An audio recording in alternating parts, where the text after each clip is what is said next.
Welcome to the latest episode of Inside the Vault, Enterprise Bank's podcast series where we talk about items of interest to the small business community.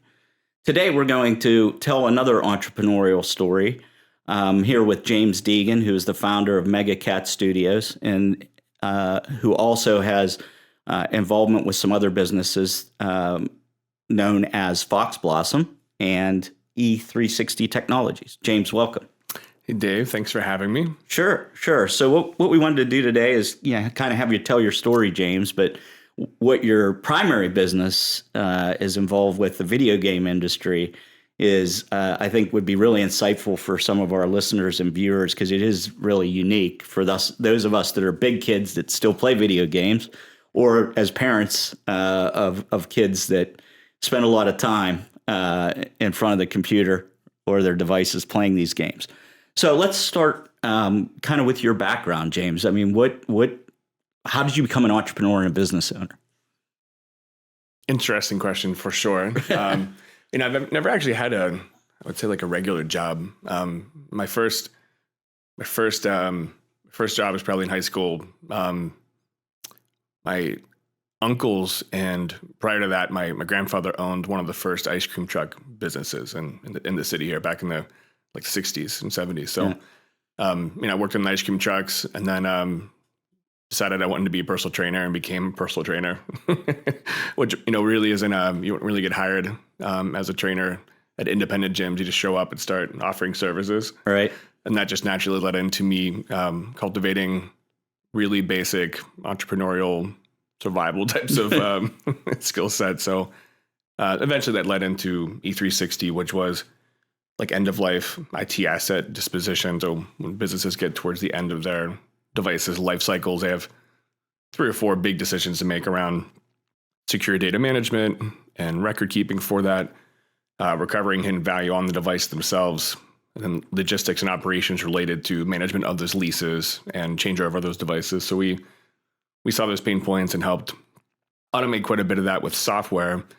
Those software competencies ultimately led into MegaCat because we had engineers and had a huge love for video games. I'm 38. My generation is probably the first one that was like raised by video games, right? So most of us grew up with Nintendo, Sega Genesis, Super I remember Nintendo. Pong. Yeah, no doubt. We do work for Atari.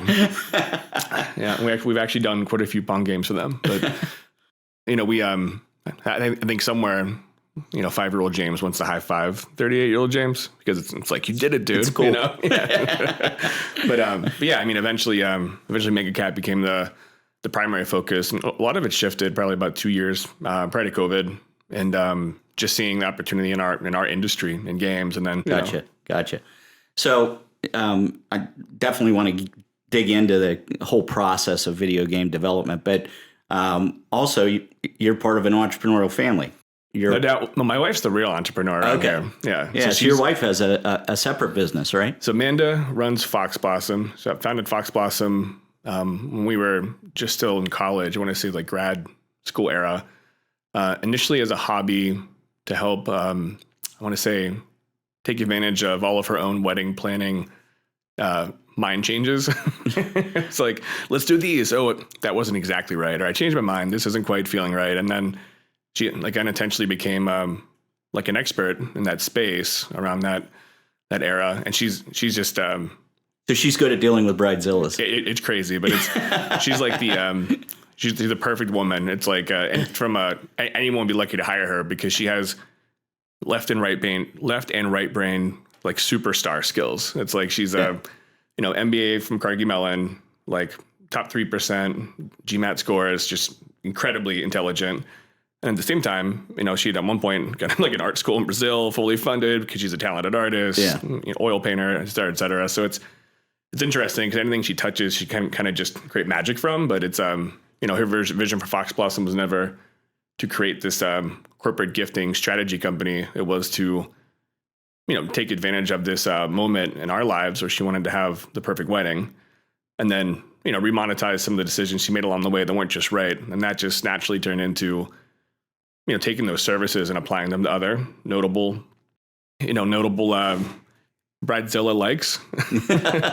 And then that was that same era was the beginning of Etsy. So she ended up becoming like a top 10 all time. That's how she started on that platform. Put up 1 or 2 things, and 3, and then 4, and then she's like, hey, like I made more money an hour here than I make it a day.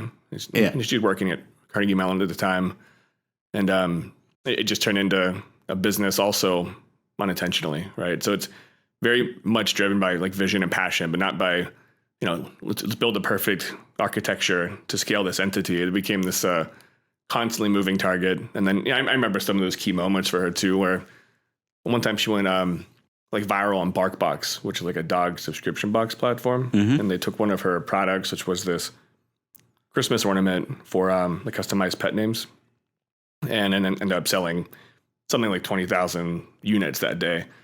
And I remember at the time, the Etsy had just launched an app, and it would make this cha-ching sound on your iPad every time a transaction went through. Next thing you know, it's lighting up. It was broken because so it was like it was vibrating, and then we're like, "Oh, something's wrong with the iPad," Then we like log in, and she's like, "I think I need to call my mom and aunt because I don't have any employees," right? And it was funny, but I mean, as it grew, she molded it into like a sustainable business, right? They do corporate gifting for Warner, Facebook, Twitter, Google, and they do many of the world's leading tech companies, and just anyone who has like a desire for these elevated corporate gifts, those same design sensibilities that she applied in the wedding space, she just brought to the corporate space, because it's actually a massive strain on a lot of these. I guess I want to call them. Sometimes they're executive assistants. Sometimes they're how do we really celebrate like our biggest stakeholders and our biggest clients that makes it feel thoughtful, so you're not giving them a gift card, right, or a gift basket, or so it's very branded, and it's elevated gifts, so it's not no tchotchkes.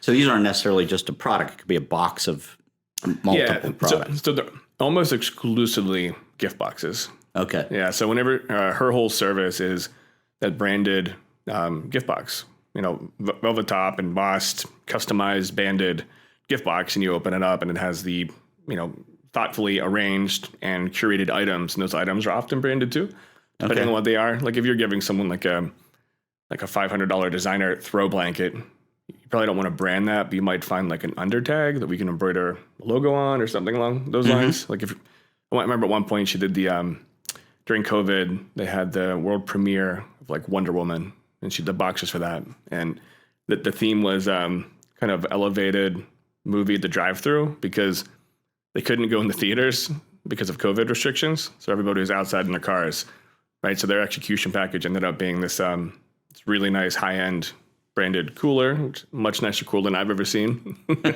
And then this designer blanket and other pieces. And it was this like, if you would put together like a drive-in night, but you had a $1,500 package, that's what it was. And it was kind of surreal to me, since I'd never thought about going to the drive-through with a $1,500 package, but it was really awesome to see, because it was for like the biggest, largest stakeholders that were part of the Wonder Woman production that wanted to see that world premiere, and due to COVID limitations, Fox Blossom helped kind of curate that story. So, yeah, neat. Yeah, pretty interesting. Neat. So your most recent venture, and where you're spending all your time, is MegaCat, and you talked a little bit about kind of the playing field in that industry in terms of the size of companies. So I'm interested, though, how did you, again, we're all big kids at heart. Sure.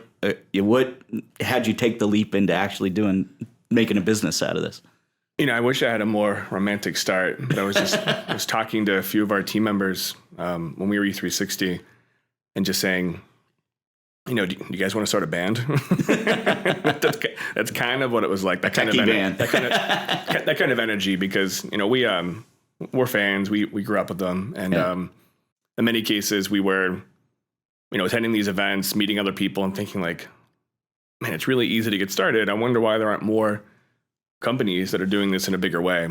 And through that, I want to say first year of just like attempting small trial, we'd burn 20 grand, nothing. Burn 20 grand, nothing. We think, man, this is tough. And then eventually we had a project that we threw around that amount of production budget at it, very small, very disciplined, small project. And we, 5x'd our money on it. We're like, okay, so now I see some of the trends. It's a very wide open space where there's kind of this sliding scale of art and technology that exists. And normally you can only be on part of the slider, but not for video games. It's both at all times. The creativity all the way up. that has to be involved. There's got to be something. It is wild. I remember the last time you and I talked about this, Dave, you were like, that's going to be the hard part to scale. And it's a piece of it for sure. You know, all the challenges of a software pipeline magnified by all the challenges of creative industry are actually where the video game opportunity lives. So if you have the ability to evangelize and organize these really skilled people that can touch those hotspots, that's what makes video games live and breathe. And that's why the M&A exists as it does, because you're almost like collecting a group of unicorns each time. Because it's, video games are the same level of effort, creativity, and production as any movie. I was going to say, it sounds like a movie. Or any hit song, but has the challenges of software and the challenge of immersion, because in a movie, you don't get to determine, like, you can't choose that the character is turning left or right in the scene.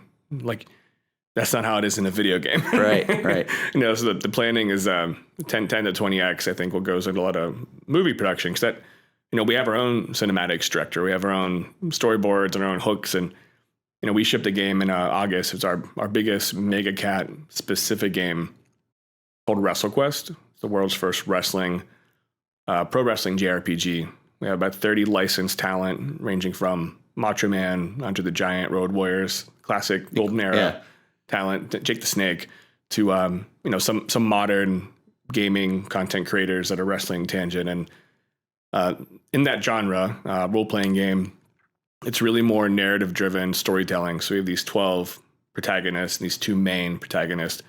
If you add up just the writing in that game, it's around 150,000 words, and then it's localized in 18 languages. So, wow, millions of words at this point now. So it's, when you think about video games, a lot of times people don't, on the outside, they've never contemplated kind of the production side. And that's some of the most fun stories to tell and some of the most fun, engaging talks when we do speak at universities or just other, we'll say, lateral leadership in other industries, because there's so many similarities to music. It's imagine if someone sat down at a record label and said, write me a hit song, and then actually a hit record would be better, here's the money. Like, that's just not how it works. Right.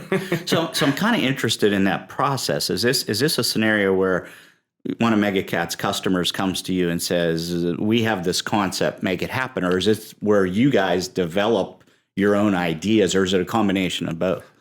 So we have like a product mix at MegaCat that has a service business and then like our own product and our own creative.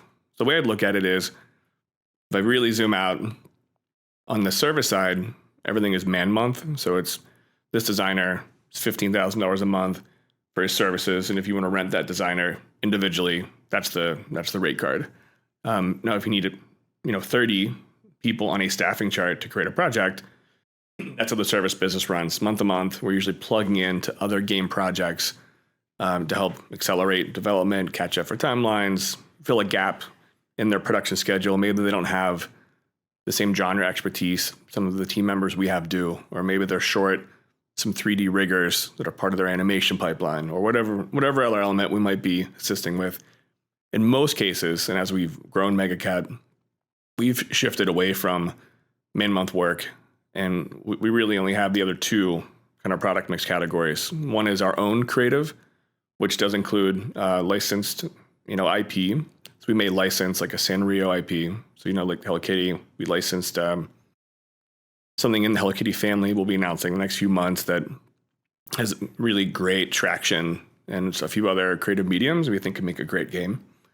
Sometimes it's as simple as that, where we take someone else's world and we help extend that with a new story and a new genre experience. In other cases, it's when I say just purely new creative, so it's our IP. In the case of WrestleQuest is our IP. It's our title, our trademark, our story, our protagonist, but then it's elevated and creates a level of authenticity by adding in like a Macho Man, Randy Savage area, right? Mm-hmm. And we actually, just to the IP strategy standpoint, that's interesting for anyone who's done IP licensing in any industry.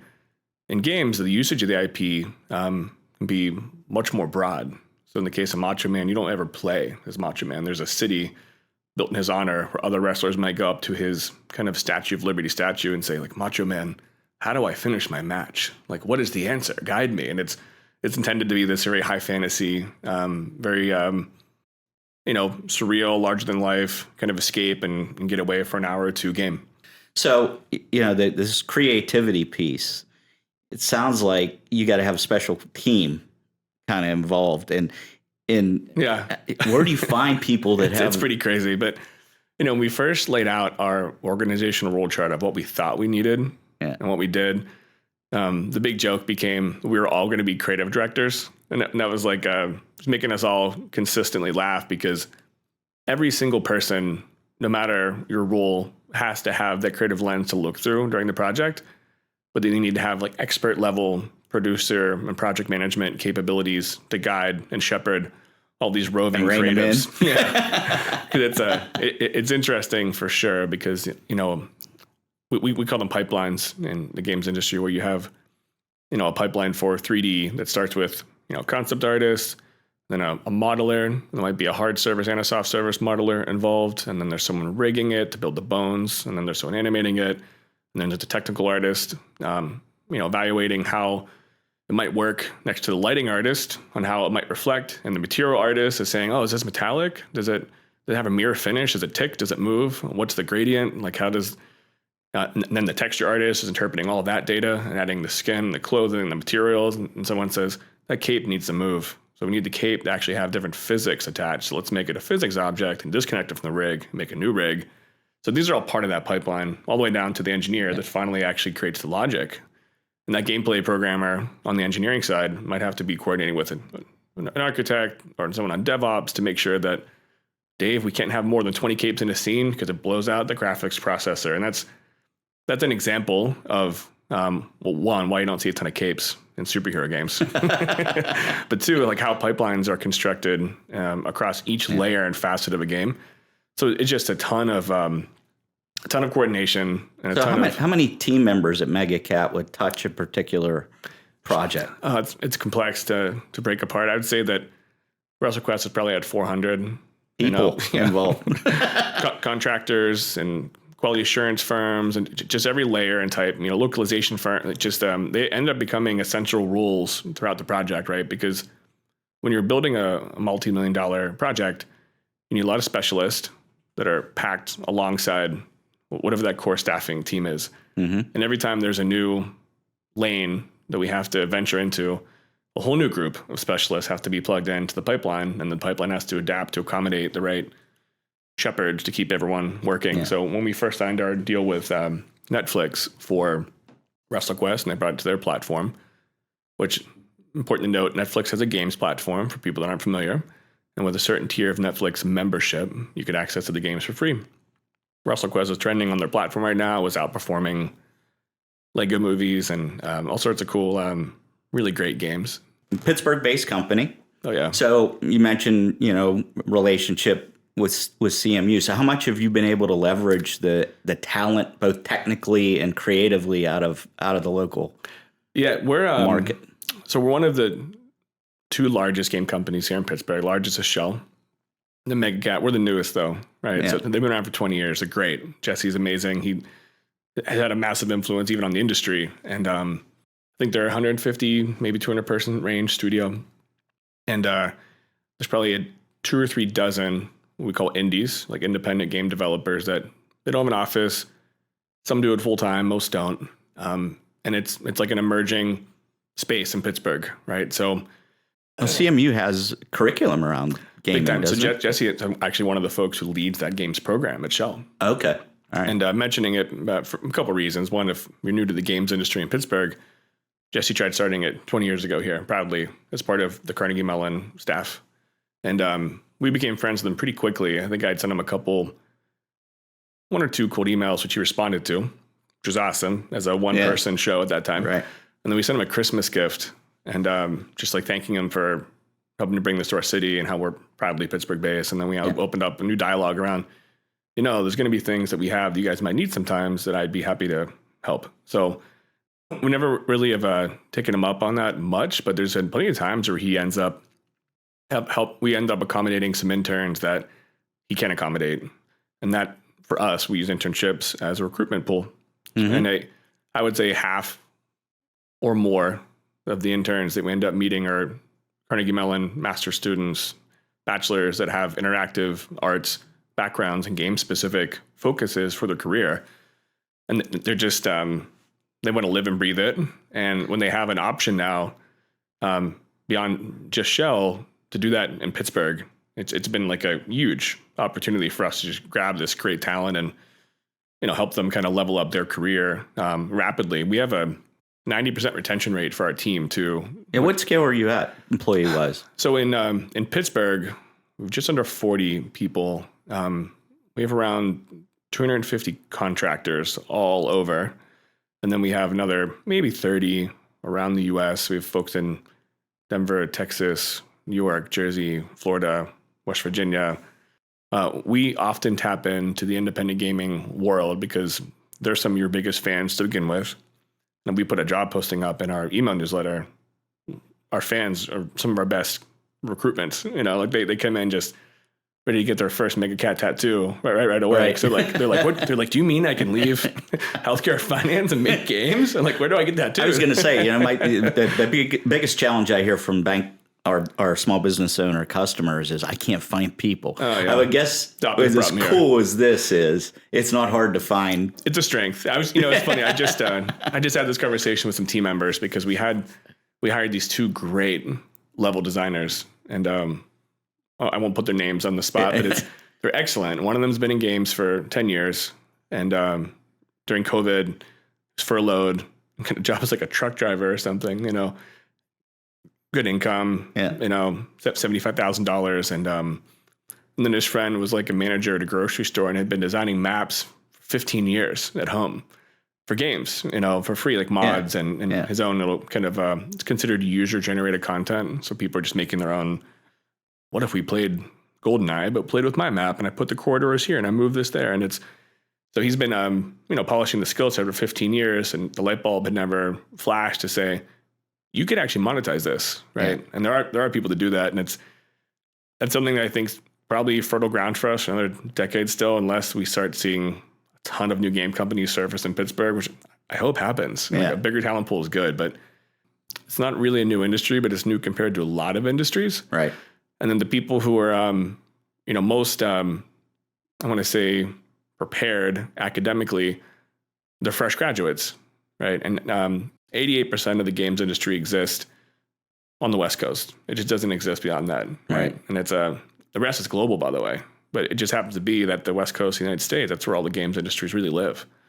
We're kind of part of this new world that I think is going to become more and more important over the next 10, 20, 30 years, because those flagship AAA studios sometimes can't even find enough VFX artists to finish the products they have. There's more gamers than ever. They play longer sessions and they come back more often. There isn't enough high quality content to satisfy that. And people are looking for new talent pools in new regions where they can bring that technology and creative superpower, strength to one place. So it's good to have Pittsburgh in the mix. We're proud and excited to have bootstrapped it. And so timeline. I mean, what's the evolution of it? How long does it take to bring a game from concept to market? Depends on the size of the game. So I'll give you some examples. One of our favorite small game clients from this year was Grimaldi's Pizzeria. They're like a pizza franchise across the U.S. We did remember Tapper, Dave? Mm-hmm. So we did Pizza Tapper. Okay. So we made a Tapper game for them. Did it in a few weeks, maybe 8 weeks. And that's a very simple game, very distilled, very clear. You know exactly what's going on. There's no magic of find the fun. Tapper's fun. We know how to make it work. Yeah. We had to make it very Grimaldi. So a lot of it was the creative exercise on, how do we capture what's iconic to their experience and their restaurants, and how do we make that reflect in the art? How do we make it accessible to the super casual gamers? And how do we make it effective for ROI? It's an unpaid, non-commercialized game for marketing. We built those hooks in, designed it, and had it to market in 8 weeks. That's very end of the minimal scale. And then we have the WrestleQuest is like a 4-year project. Wow. It was our first giant independent project. We've worked on quite a few projects for other stakeholders with mentioned Atari, Warner Music Group, Sanrio, Skybound, Hasbro, Mattel, Viacom. It's funny because I spent a ton of time chasing early days regional Pittsburgh Fortune 100s. We're in Pittsburgh, you're in Pittsburgh, here's what we're doing. Yeah. Here's how it fits, innovation strategy. Here's the ways we can apply it. And, it was just so frustrating constantly getting paused because people just don't know what to do with it when they've never done it before. And we had a few exceptions. We did a really interesting game for PPG to kind of, I'm going to say, elevate their eyeglasses brand and the features while making it accessible to the children getting fitted. So it made them feel more like a superhero was getting outfitted. And Neat.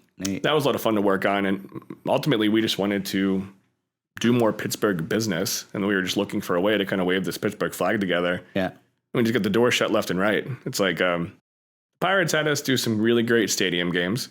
And that was our first sports activation too, which put us into a new vertical.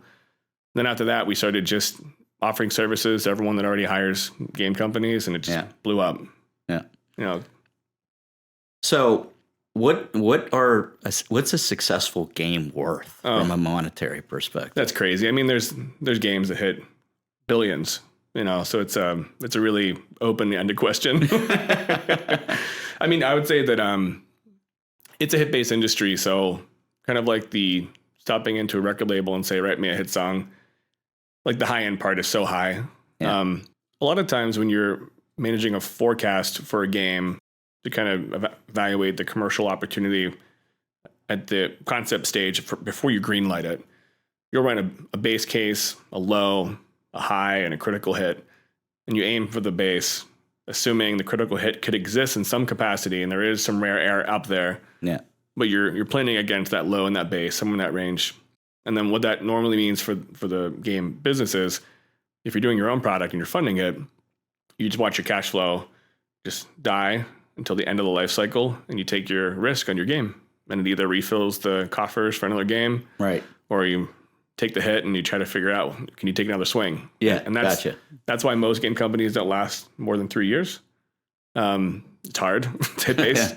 And that's why the third-party publishing world of gaming has just flourished. So the way that works is a third-party publisher like a Skybound might say, do like WrestleQuest. What if we gave you a few $1 million towards your budget to reduce that risk for you, but we also get 60%. If we like it, we're going to bet on it. You still get a piece, but we're going to get the biggest piece. Right. But we're also going to take the biggest risk. And we're also going to bring this other infrastructure with sales, marketing, ops. We'll bring it here. We'll do this. And that's how third-party publishing works.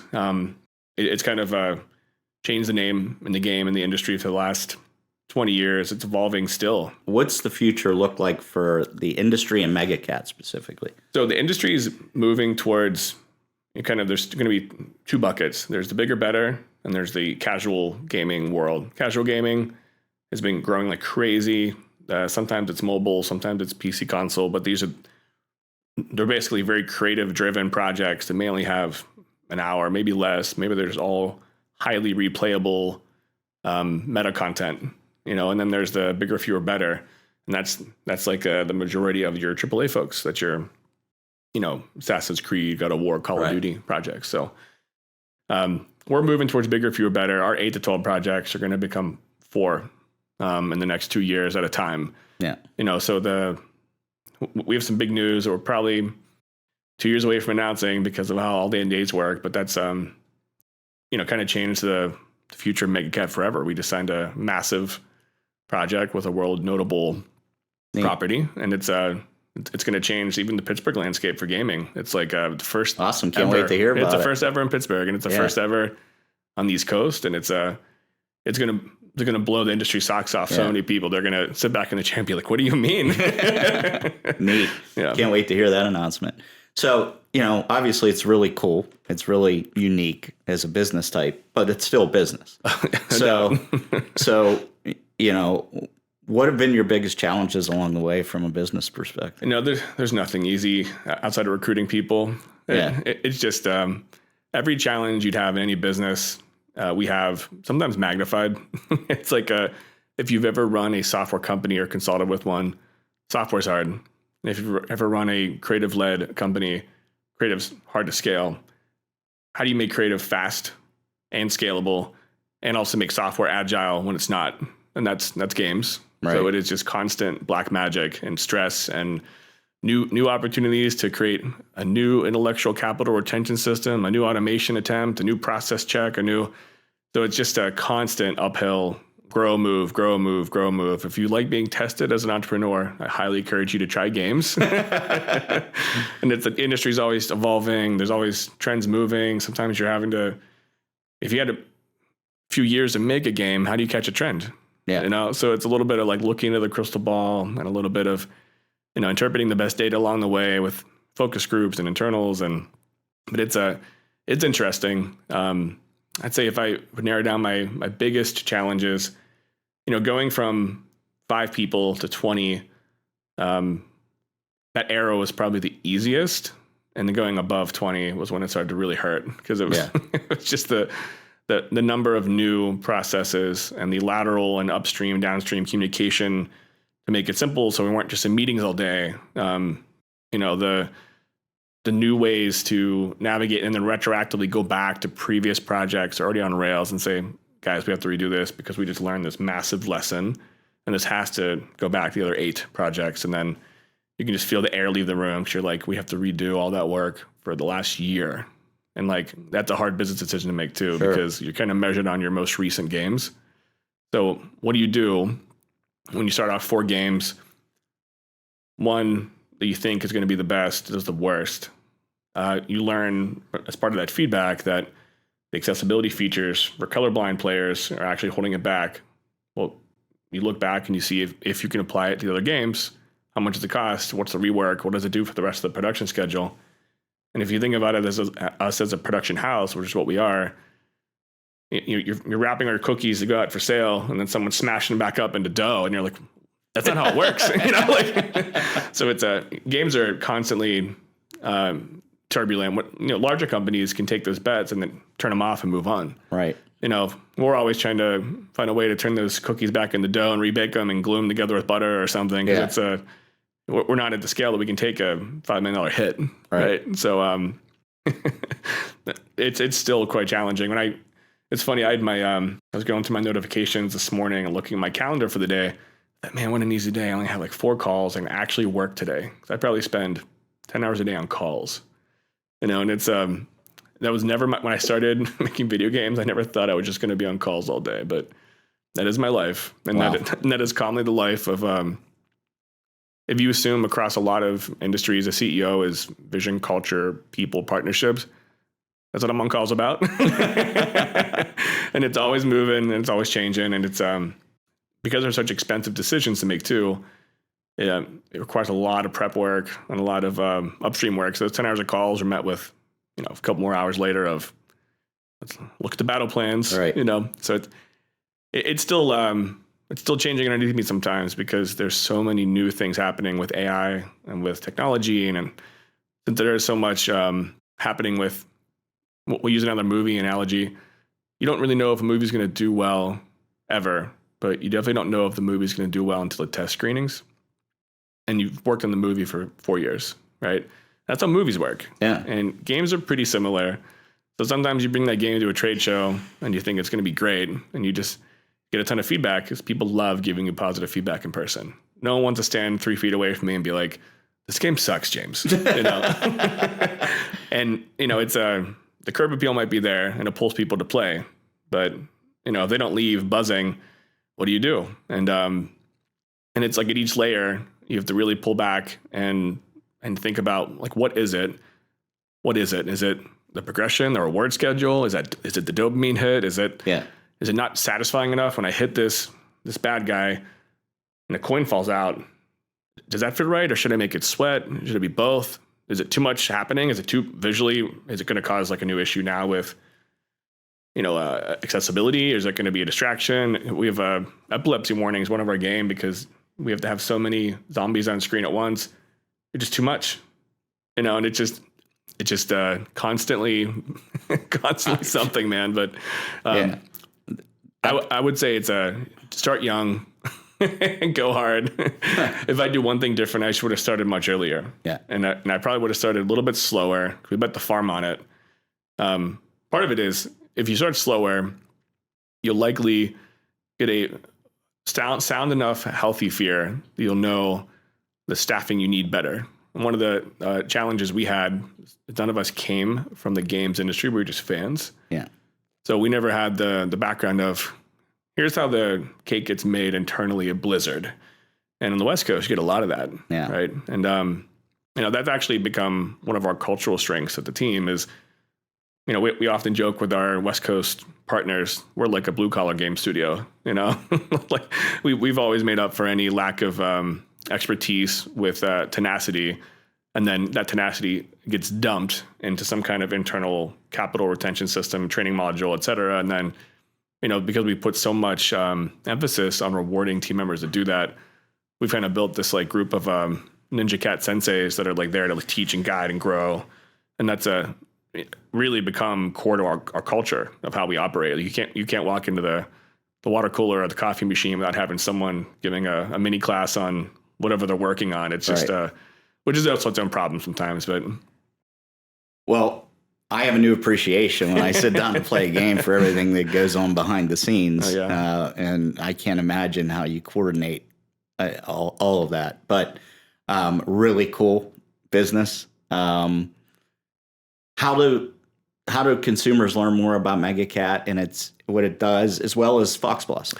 Well, Fox Blossom is about to be their season. They're humming right now. Okay. So if you're looking for gifts for clients, anniversaries, thank you for helping us, being part of us, being there. Like that's Fox Blossom's message.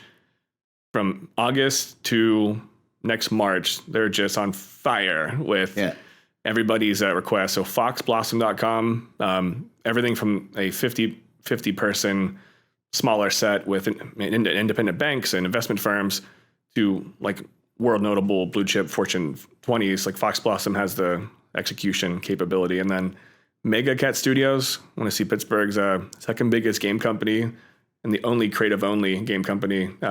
We have a lot of interesting projects coming up soon, and quite a few you can just explore, play now. And if you want to support a local Pittsburgh business, I challenge you to spend $5 on Steam with Renfield, because it's a really easy to pick up game. And even if you don't play video games, what's interesting about it is it's so accessible. It's like mommable, right? It's you could pick it up and know what you're doing in 3 minutes just tapping. Well, thanks so much for telling the story. Sure. Again, really unique industry type you're in. I learned a lot today. For those of you that have any ideas or suggestions for future episodes of Inside the Vault, you can email us at insidethevault@enterprisebankpgh.com. And you can check us out on all of the major podcast platforms in audio format and in video format on YouTube. Thanks so much for the story, James. Appreciate it. Sure. Thanks for having us.